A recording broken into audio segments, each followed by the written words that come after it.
Сәлем достар, қалдарыңыз қалай? Бүгін біз сіздермен керемет пайдалы дүние жасайтын боламыз. Ол көріп отырғандарыңыздай осындай әдемі шоппер сумкасы. Бұл шоппер сумканың ерекшелігі, бұл осындай кішкентай болып, трансформер болып жиналатын болады. Бұның пайдасы өте зор. Бірнеше рет жуып пайдалана берсеңіздер болады.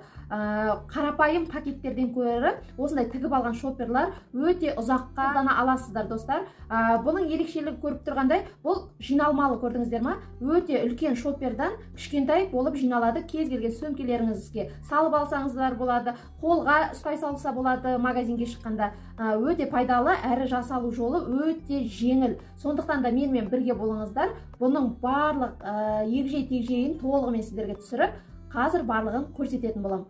Ал ендеше бастайық. Ал достар, бізге шоппер сумкамызды тігу үшін қандай мата қажет? Дак матасынан тіксеңіздер өте көп пайдаланатын боласыздар. Білесіздер, дак матасының су өткізбейтіндігін, май, кірді жақсы ұстайтындығын. Сондықтан дак матасынан тіккендеріңіз дұрыс. Достар, біздің негізгі шоппер матамызға ұзындығы 1 метр, ені жарты метрлік мата жеткілікті.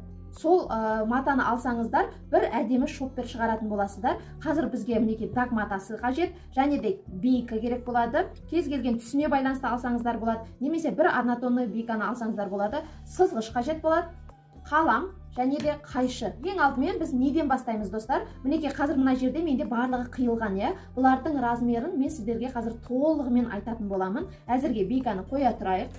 Бұл шоппердің негізгі өз бөлігі, қараңыздар.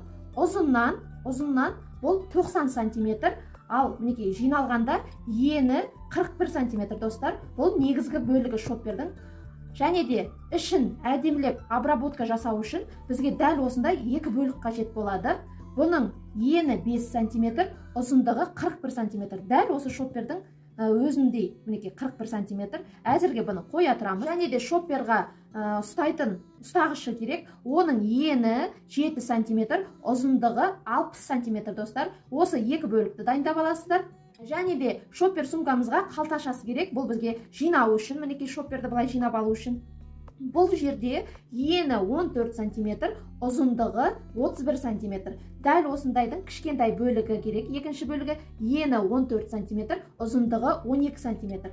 Дәл біз қазір осы бөліктен бастайтын боламыз. Шоппердің негізгі бөлігін қазір жинап қойыңыздар. Ең алдымен осы қалташадан бастаймыз. Ол үшін бізге кішкентай қалташаның шетін бүйтіп дөңгелетіп алуымыз керек әдемілеп. Мінекей бір жағын ғана дөңгелетіп алсаңыздар болады. Осыны бүктеп, артық бөлігін қиып алып тастаймыз.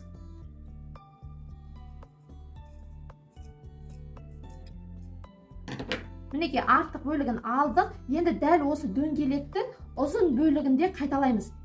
Ол үшін кішкентай бөлігін екінші ішкі жағына қойып, осыны сызып аламыз, қараңыздар. Бұны да бір жағын ғана сызсаңыздар болады, себебі бүктеп, екінші жағын дәл солай етіп қиып алып тастаймыз.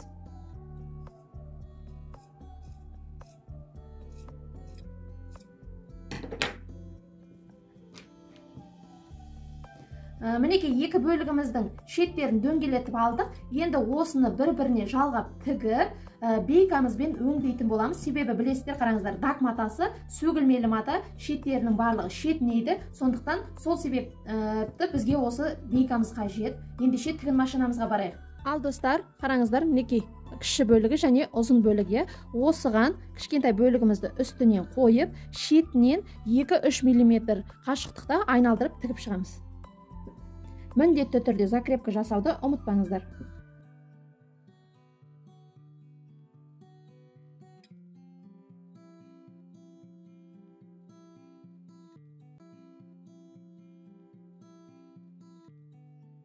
Мінекей достар, тігіп алдық кішкентай бөлік пен үлкен бөлікті. Енді осы үлкен бөліктің шет жағын 5 мм-ден бүйтіп 5 мм-ге және де тағы бір 5 мм-ге қайырып тігіп шығамыз.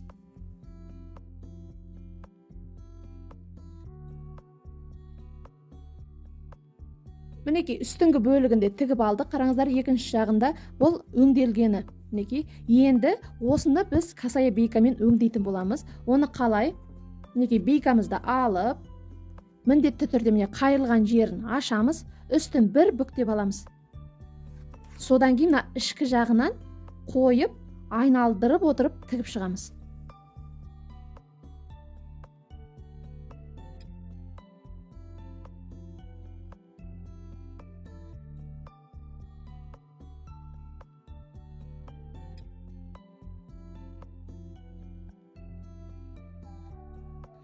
Мінекей достар, бітер кезде де сәл 1 сантиметрге алшақтап алып қиып тастаймыз бейкамызды. Сосын міндетті түрде шетімен бірдей етіп қайырып, соңында закрепка жасаймыз.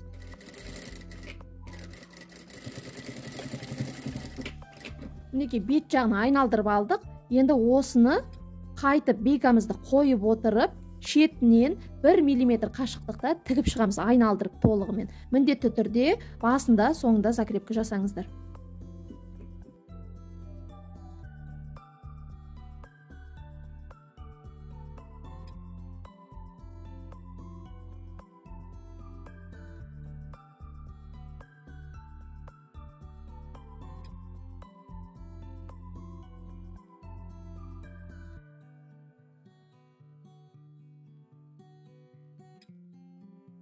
Мінекей, негізгі кішкентай қалташамызды толығымен өңдеп алдық. Енді осы қалташаға біз кнопка тігеміз, достар.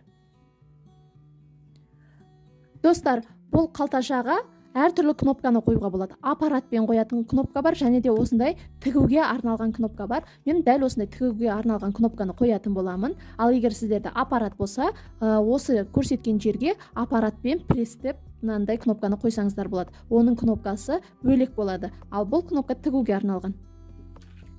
Ол үшін үстіңгі бөлігін, мінекей, тең ортасын тауып аламыз. Бұл жерде 14 см, тең ортасы 7 см.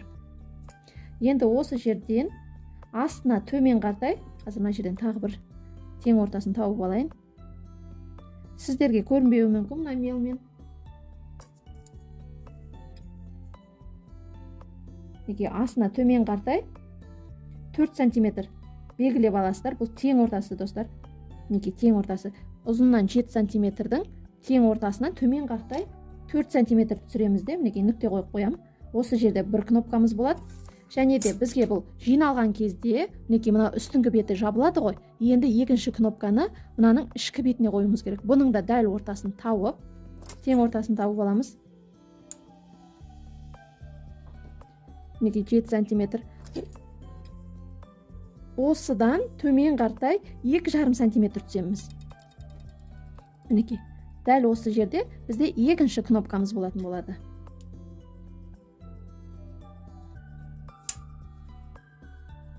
Ал достар, менің екі кнопкам, біреу асты, біреу үсті.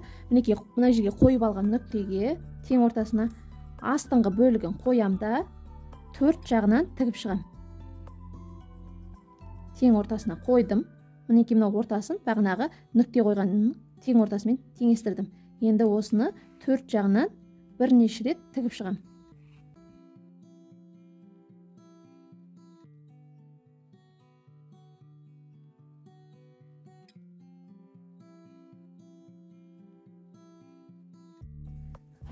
Мінекей достар, бір кнопкамызды тігіп алдық. Бұл қалтамен бірге былай іші болғандықтан, мына ішіндегі жіптер ештеңе етпейді, көрінбейді, ол ішінде тұратын болады. Ал енді екінші үстіңгі кнопканы тіккен кезде, мінекей мына жерге қараңыздар. Бұл жер беткі бөлігі болғандықтан жібімізді ар жаққа шығармаймыз. Бұл екі бөлімнен тұрады ғой. Сондықтан да жіпті тек осы ішкі бөлімге ғана өткізуіміз қажет.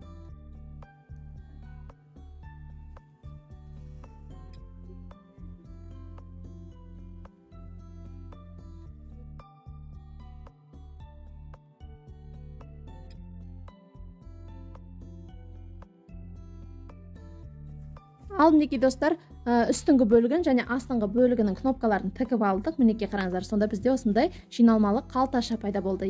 Ал енді шоппер сумкамыздың негізгі бөлігін тігетін боламыз. Ал достар, негізгі шоппер сөмкеміздің тең ортасын тауып алатын боламыз. Осы жерде мінекей тең ортасын белгілеп аламыз. Екі жағынан да.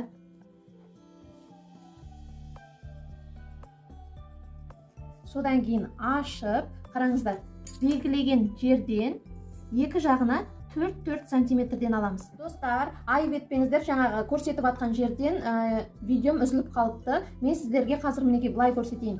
Қараңыздар, тең ортасынан таптық қой, екі жағынан 4-4 сантиметр, сонда барлығы 8 сантиметрді белгілеп алған болатынымыз. Мінекей бұл шоппер сөмкеміздің тең ортасы 4-4 сантиметрден барлық 8 сантиметр. Және де ішке қартай 5 сантиметрді белгілеп аласыздар да. екеуін бір-біріне қосып, осындай квадратты қиып алып тастайсыздар. Дәл солай екінші жағынан да екі шетінен 4 сантиметрден 8 сантиметр, ішке қартай 5 сантиметр, сонда барлығын қосып қиып алып тастайсыздар. Бұл шоппер сумканың негізгі астыңғы бөлігі ғой. Бұл айып етпеңіздер, видеоға түспей қалыпты. Мінекей қосқан кезде бұл бізде шоппердің түбі, асты.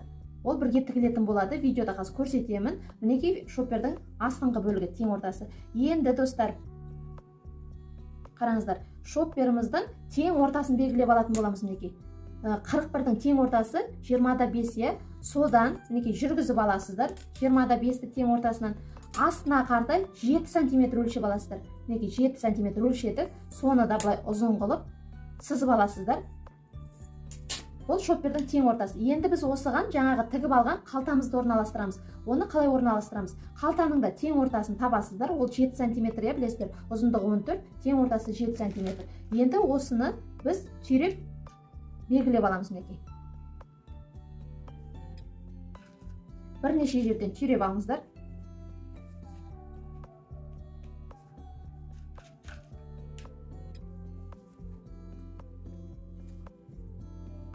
Түйреп алдық. Енді қараңыздар, ішкі жағында қалташаның ішкі жағы өңделген жоқ, иә? Оны біз қазір жауып тастауымыз керек. Ол үшін мінекей қалтаға сызыққа дейін өлшейсіздер. 12 сантиметр. Яғни біз 12 сантиметрге жеткізбей, не 11, не 11-де 5 етіп тігуіміз қажет. Осы жағынан 11-де 5-ті өлшеп аласыздар. Мінекей мен жаңа бұны өлшеп алдым, тек видеоға түспей қалыпты. Мінекей тағы да 11-де 5 етіп өлшемізде осылайынан ұзын етіп сызып аламыз. Сонда қазір осы жерден тігіс жүргізгенде жаңағы жеріміз жабылып қалады. Сосын тігісті жаңа бейкамен өңделген 1 мм жермен бастап, осыны айналдырып тігіп шығамыз. Қазір видеода толық көресіздер. Тігіс барысында толық көретін боласыздар. Ал ендеше тігінге барайық. Достар, шопперді мінекей ашып аласыздар. Енді тігісті міне бейкамыздың шетімен бастаймыз. Міндетті түрде закрепка жасаңыздар.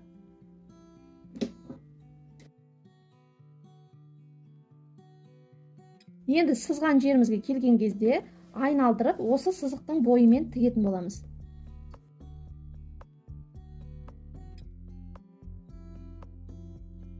Ал мінекей достар, қараңыздар, қалтамызды тігіп алдық. Бұл жерге карточка салсаңыздар да, сотка салсаңыздар да болады. Мінекей қалтасы, ал мына жабатын жағы мінекей қараңыздар, қалай өңделді. Бұл ішкі жағында қалды. Ал міне қалтамыз дайын болды. Енді шопперді біз бір-біріне қосамыз. Дәл осы күйде беті сіздерге қарап тұр, осылайынан қосып аламыз екі шетінен. Ұзыннан тігіс жүргізіп, шамамен 2-3 мм-ге тігіс жүргіземіз.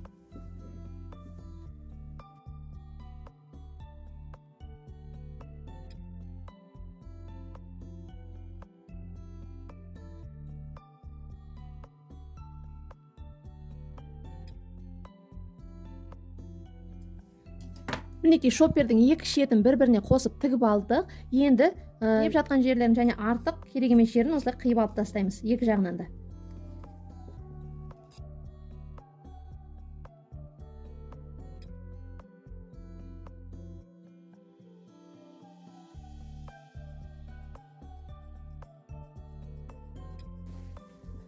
Ал мінекей екі шетінен алып тастадық. Артық жерлерін мінекей қараңыздар, тігіске жеткізбей көрдіңіздер ме? Енді осыны ішке айналдырамыз.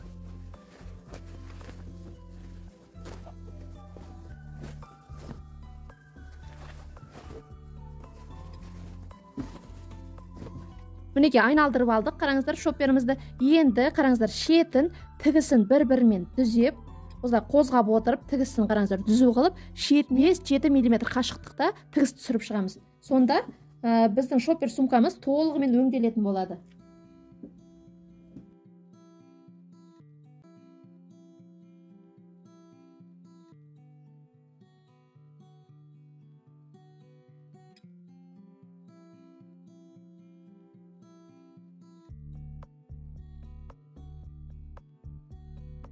Шетін барлығын өңдеп алдық. Сонда қараңыздар, жаңағы тіккен тігісіміз барлығы іште қалды. Шығып тұрған жіптер болса, қолмен алып тастайсыздар. Мінекей тігісі барлығы өңделді. Ендігі кезекте біз осы табан өңдеуіміз керек. Ол үшін тең ортасын белгілеп алыңыздар, немесе сәл осылай қиып алып тастаңыздар.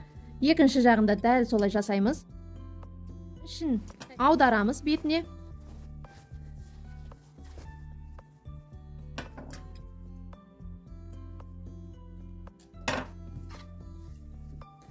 мінекей астының тең ортасы мен жаңағы тігістің тең ортасын бір-біріне сәйкестендіріп қосамыз. Осы жерді белгілеп аламыз да ұзыннан тігіс жүргіземіз. Дәл солай екінші бетінде жасайсыздар.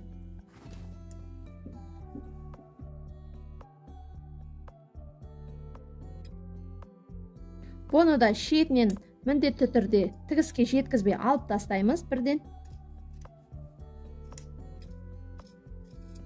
Енді екінші астын дәл осылай тігіп шығамыз. Достар, екі табанын тігіп алдық, қараңыздар. Мінекей тігіліп тұр екі табаны. Енді осыны қайтып ішке айналдырып, тағы да шетін өңдегендей етіп, өңдеп тігіп шығамыз.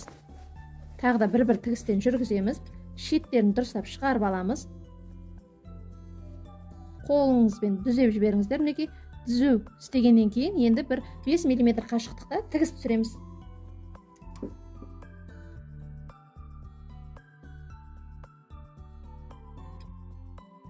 Ал достар, мінекей шопперімізді тігіп алдық, қараңыздар. Асты барлығы, мінекей түбі барлығы жақсылап өңделді, шеті барлығы өңделді. Енді біз бұны үтіктеуіміз қажет. Қараңыздар, үтіктегенде қалай үтіктейсіздер? Екі жанын, мінекей шеттерін толығымен түзу етіп үтіктейсіздер де, мына астыңғы бөлігін ішке қарай кіргізесіздер.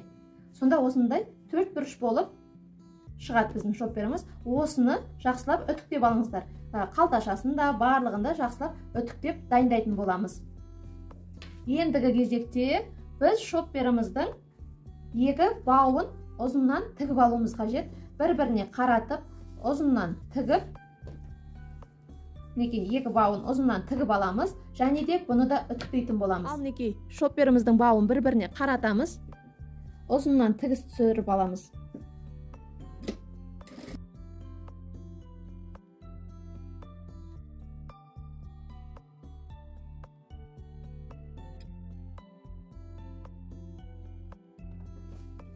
Мінекей екі бауымызды тігіп алдық. Енді бұны ішкі бетіне қаратып айналдырып алуымыз қажет. Ол үшін түйреуіштің көмегімен түйреп, өткізіп, беткі бөлігін айналдырып шығарамыз.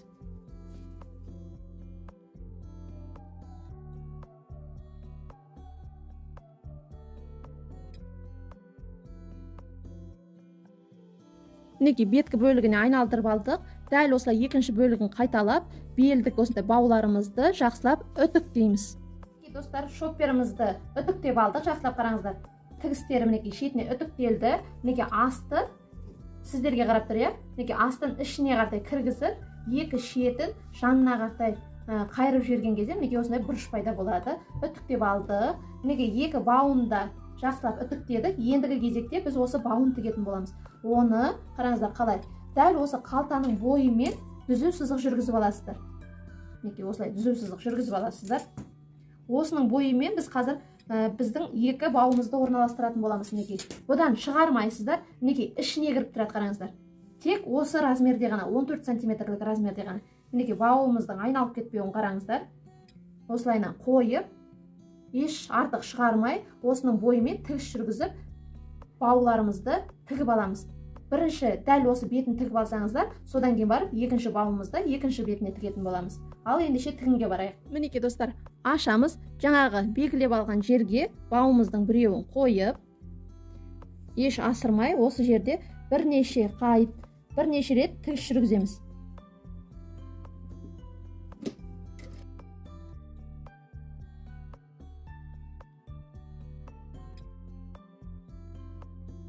Мінекей бір жағын тіктік, енді келесі бетін дәл осының бойымен қойып тігіп шығамыз.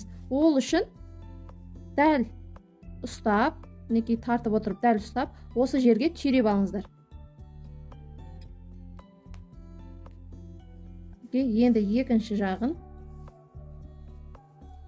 шетін дұрыстап, түзеп, дәл осының бойымен теңестіріп,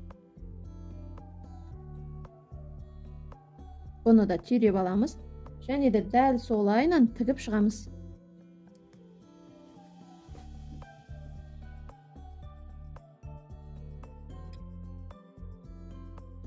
Ал мінекей достар, шопперіміздің бауын тігіп алдық. Енді бізге тек осы ішін ғана өңдеу қалды. Оны қалай өңдейміз? Мінекей бағанағы 41 сантиметрді 5 сантиметр дайындап алған бөлігімізді қазір осыған тігіп өңдейтін боламыз. Ең алдымен осы екеуін бір-біріне қаратып, шетінен бір жақ шетінен ғана тігіп аламыз. Оны қазір тігіс барысында көретін боласыздар. Ал ендеше тігінге барайық. Ал мінекей достар, екеуін бір-біріне қаратып тұрмыз. Енді осы жерден тігіс түсіреміз.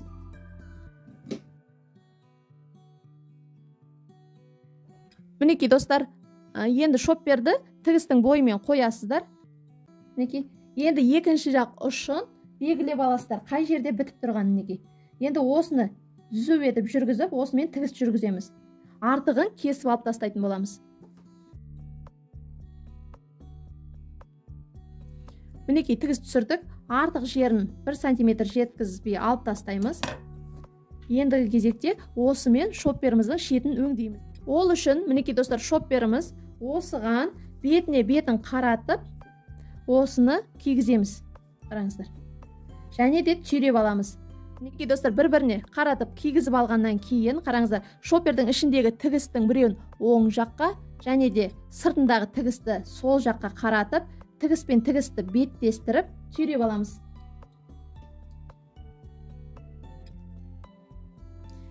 Мінекей, айналдырып отырып, дәл солай екінші жағында біреуін оң жаққа, екіншісін сол жаққа қаратып, түйреп аламыз тігістің дәл ортасынан. Енді осыны қозғамай айналдырып бір тігіс жүргізіп шығамыз.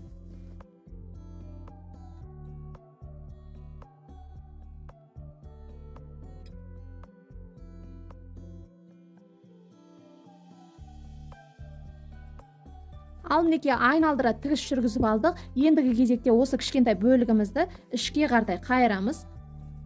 Артық жіптерін алып тастаңыздар. Мінекей қайырамыз ішіне.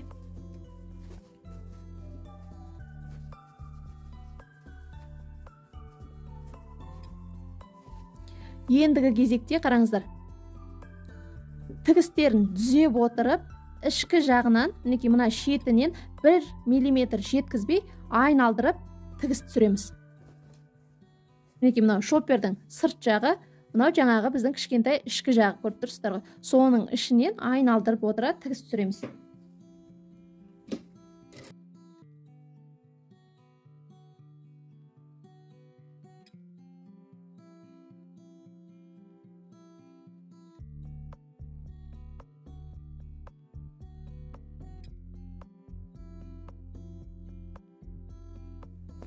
Мінекей достар, айналдырып отырып тігіс түсірдік. Енді соңғы бөлігіміз, енді осының шетін 5 мм, 7 мм-ге қайыра отырып, осы айналдырып тігіс түсіріп жауып шығамыз. Қараңыздар.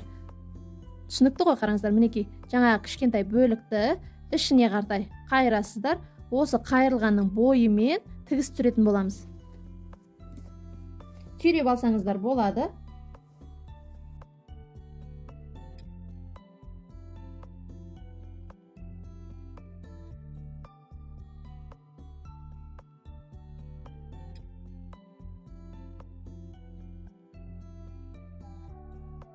Ал мінекей достар, шоппер сумкамыз толығымен дайын болды. Іші барлық жақсылап өңделді. Ендігі кезекте бұл сөмкемізді дәл осындай кішкентай етіп жинауды көрсетейін. Ол үшін қараңыздар, арғы бетіне айналдырамыз. Сосын ең алдымен мына бауымызды ішке қарай кіргіземіз. Сосын екі жанын қараңыздар, осының бойымен, кішкентай қалташаның бойымен бірдей етіп бүктейміз. Мінекей бір қанатын бүктеп алдық. Енді екінші қанатын бүктейміз. Мінекей бірдей қылып, енді мінекей бас жағын ішке қарай бір қайырамыз, астыңғы жағын соның жанына дейін бір қайырамыз. Мінекей екеуі бірдей болды. Енді тағы да бір бүктейміз. Сосын кнопкаға апарып бетін жабамыз. Жақсылап түзеп жібересіздер. Бұны дәл осындайдың кез келген түрін жасап, сыйлық ретінде беріп, той бастарға салып, өздеріңіз күнделікті дүкенге қолданып жүрсеңіздер өте пайдалы. Достар, бұны әрі сіздер бір емес көп рет қолданатын боласыздар. Кір болса жуып алып, іліп қойып, ары қарай пайдалана бересіздер. Біреуін тамаққа пайдалансаңыздар, біреуін қос товарға ретінде, қос товарды салуға пайдалансаңыздар болады. Егер де ұнап жатса лайк басып, комментарий жазуды ұмытпаңыздар. Сіздермен бірге болған өнерлі ана.